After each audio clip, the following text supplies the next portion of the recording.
Yanvarın 24-də gözlənilən hava şəraiti açıqlanıb.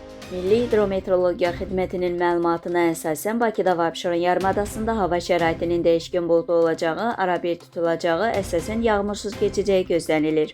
Lakin 23-dən 24-nə keçən gecə bəzi yerlərdə çiskin olacağı ehtimalı var. Şimal-qərb küləyi əsəcək.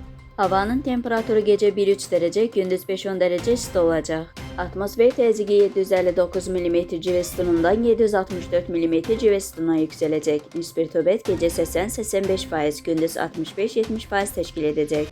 Azərbaycanın rayonlarında havanın əsasən yağmursuz keçəcəyi gözlənilir. Bəzi yerlərdə arabir duman olacaq. Mülayim qərb küləyi əsəcək. Havanın temperaturu gecə 0-5 dərəcə şaxta, gündüz 5-9 dərəcə isti. Dağlarda gecə 5-10 dərəcə şaxta, gündüz 0-5 dərəcə şaxta olacaq. Gecə və səhər bəzi yollar buz bağlayacaq.